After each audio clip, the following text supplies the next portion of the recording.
बीच में आए हुए हमारे अतिथि और एआईसीसी के प्रभारी हमारे के राजीव साहब, हमारे आसाम के पूर्व कांग्रेस अध्यक्ष और हमारे पीआरओ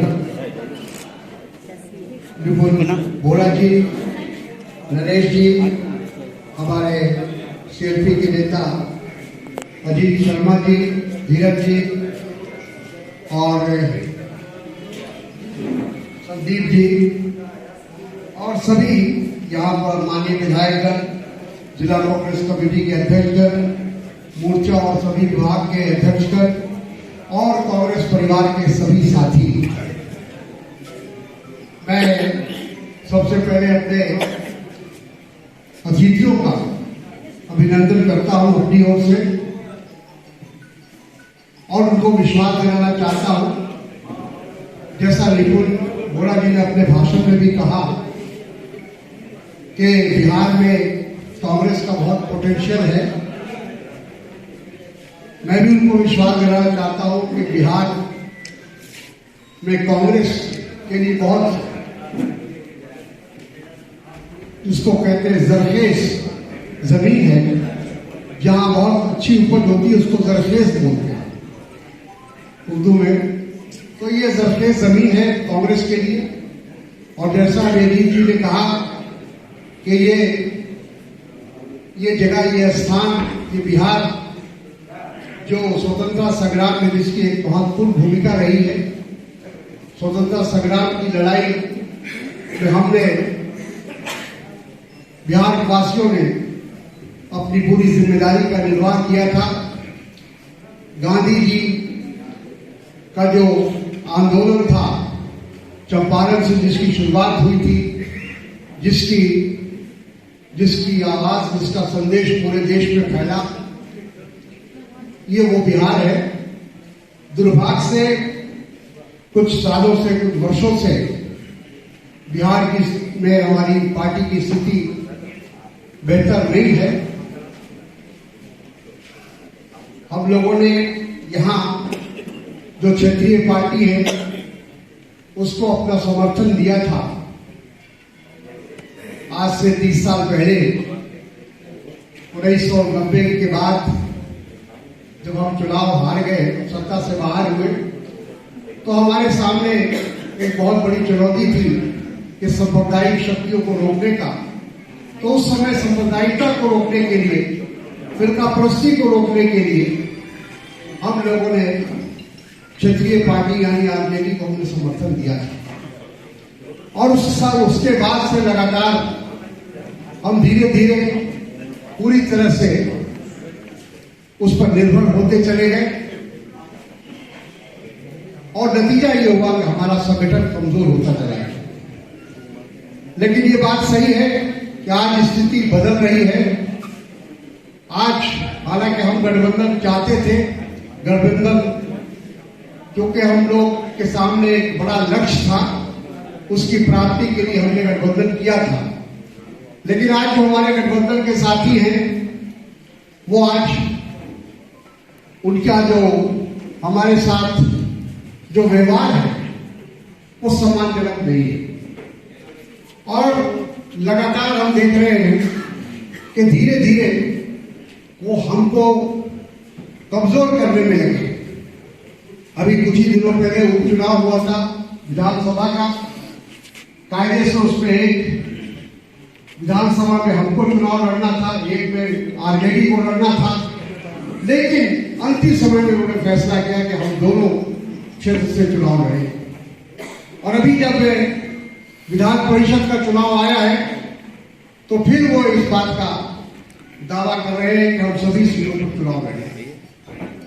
तो ये जो एक प्रकार से जो उनका रवैया बदला है, इसको देखते हुए हम तो कहेंगे कि इससे हमको घबराने की जरूरत नहीं है, परेशान होने की जरूरत नहीं है और हमको खुद अपने पैर पर खड़े होने की कोशिश करनी चाहिए।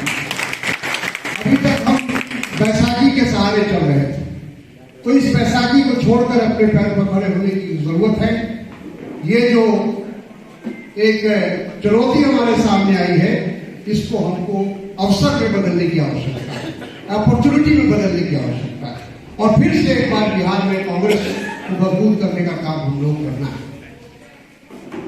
देश के सामने बहुत सारी चुनौतियां हैं, मैं उनमें नहीं जाऊंगा विस्तार में, लेकिन इतना जरूर कहूंगा कि हम लोगों को बिहार का की क्या भूमिका होनी चाहिए आने वाले समय में, इस पर हम लोगों को जरूर सोचना चाहिए, विचार करना चाहिए।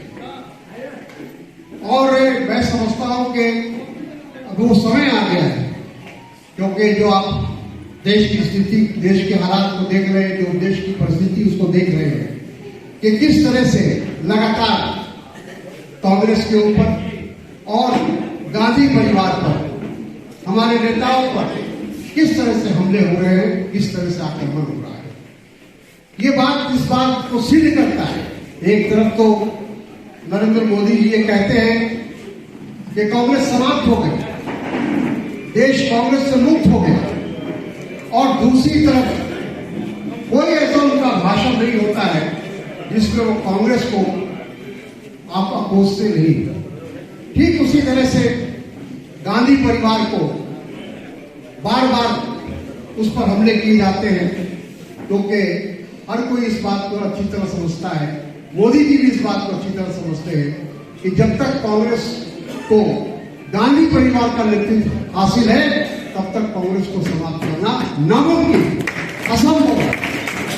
और इसलिए गांधी परिवार और कांग्रेस को लगातार हमले हो रहे हैं। ऐसी परिस्थिति में हम लोगों को पूरे दिल जान से काम करने की आवश्यकता है, बिल्कुल एक जुनून की तरह। जब तक हम इस बात को पूरी तरह से मन नहीं बना लेंगे, जब तक अपने दिल में इस बात का फैसला नहीं कर लेंगे कि जब तक हम कांग्रेस की खोई हुई प्रतिष्ठा को वापस नहीं लाएंगे, तब तक चैन से नहीं बैठेंगे। ये जब तक हमारे दिल और दिमाग में ये बात नहीं बैठेगी, तब तक नहीं हो सकता। जहां तक मेंबरशिप का सवाल है, किसी भी संगठन की जो पहला कदम होता है, जो पहला पावदान होता है, वो मेंबरशिप होता है, सदस्यता होता है, वहीं से शुरुआत होती है। हमको कांग्रेस हमेशा से एक मास पार्टी रही है, हम कैडर बेस्ड पार्टी नहीं है। हमने हमेशा जनता को अपने साथ जोड़ने की कोशिश किया, आजादी से लेकर अब तक हम मास पार्टी बने रहे। लेकिन आज जरूरत इस बात की कि जो भी हमारे कार्यकर्ता हैं, साथी हैं, यहाँ के राजू जी बैठे हुए, ये इन्होंने प्रशिक्षण की जिम्मेदारी ली, और हम समझते हैं कि एक बहुत महत्वपूर्ण काम है। आज जो हमारे कार्यकर्ता हैं, उनको प्रशिक्षण देकर उनको पूर्ण रूप से आगे जो हमारे सामने चुनौतियां हैं, उसका मुकाबला करने के लिए उनको तैयार करना है। और किसी भी संगठन के लिए प्रशिक्षित जो कार्यकर्ता होते हैं, वो बहुत ही उनकी अहम भूमिका होती है। हम लोग यूथ कांग्रेस में जब थे, हमें याद है राजीव जी देश के प्रधानमंत्री भी थे, कांग्रेस अध्यक्ष भी थे। उन्होंने हमको बुलाकर ये कहा कि यूथ कांग्रेस में ट्रेनिंग प्रोग्राम चलाना चाहिए, प्रशिक्षण का कार्यक्रम चलाना चाहिए, क्योंकि उनका ये कहना था कि जो स्वतंत्रता सेनानी थे, जो आजादी की लड़ाई में जिन्होंने योगदान दिया था, अब धीरे धीरे वो पीढ़ी समाप्त होती जा रही है। इसलिए जो नई पीढ़ी आ रही है, उसको कांग्रेस के बारे में, देश के इतिहास के बारे में, अपने स्वतंत्रता संग्राम के बारे में, अपने जो बड़े नेता थे, जिनका योगदान था, जिनके नेतृत्व में हम लड़ाई लड़े, संविधान के प्रति, ये सभी चीजों के बारे में, लोकतंत्र, धर्मनिरपेक्षता, इन सब चीजों से जो युवा पीढ़ी है उसको अवगत कराना चाहिए। और हम लोगों ने यूथ डेवलपमेंट सेंटर बनाया था यूथ कांग्रेस के अंदर, और पूरे देश से नौजवानों को इकट्ठा करके उसमें ट्रेनिंग देने का काम किया था। यूथ बॉडीगार्ड के नाम से वो कार्यक्रम चला था, और बहुत अच्छा कामयाब कार्यक्रम था। आज राजू साहब उसी काम को कर रहे हैं। पूरे देश के लोगों को, जो नए कार्यकर्ता आ रहे हैं, जो नए लोग आ रहे हैं, उनको पूरी तरह से प्रशिक्षित कर रहे हैं। क्योंकि अगर जो हमारा कार्यकर्ता अगर प्रशिक्षित नहीं होगा, तो दूसरी तरफ हमारा मुकाबला आरएसएस से, राष्ट्रीय स्वयंसेवक संघ से। और इसलिए क्योंकि अगर हमको उनका मुकाबला करना है, तो हमको भी पूरी तरह से तैयार होना पड़ेगा। हमारे पास भी पूरा हथियार होना चाहिए। और ये जो ट्रेनिंग प्रोग्राम है, आप जानते हैं कि कोई भी क्षेत्र में आप चले जाएंगे, लोग हमारे IAS IPS फॉरेन सर्विस में जाते हैं, फौज में जाते हैं, पुलिस में जाते हैं, बहुत जगह जहां भी